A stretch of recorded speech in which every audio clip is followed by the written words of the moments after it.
I came out of a political background. My father had been in public office, as I said, essentially all of his adult life. And I had observed Ronald Reagan. I liked his policies, and I didn't see anyone at the time who was going to take his place.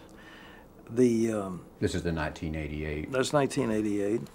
And there was a tremendous groundswell among the evangelical Christians for a champion. And I thought that given the makeup of a group to go into caucuses and primaries, that it would be a legitimate shot to win it. I raised more money than either Bush or Dukakis.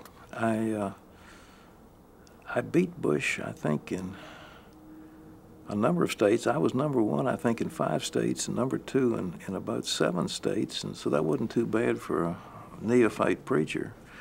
And in the process, I mobilized about 300,000 Christian activists that became the nucleus of the Christian Coalition, which have now become the backbone of the Republican Party in many states, and probably were responsible for the shift of the Congress in 1994 from Democrat to Republican. And I think in Texas, since we took over the Republican Party, we had the Christian Coalition lady as chairman of the Republican Party, first woman in history we put in.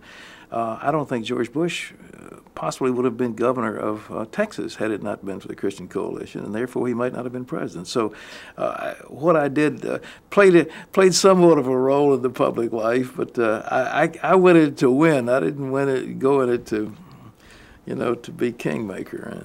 Why did you decide, though, to pull out after you had some initial success in 1988?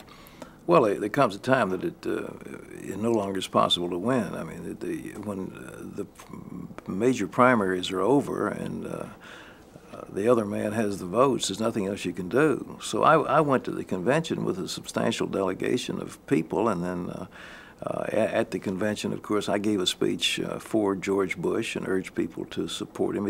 There gets to be a unity thing at that point in a Republican convention. And we all stood on the platform together and, cheered the victor.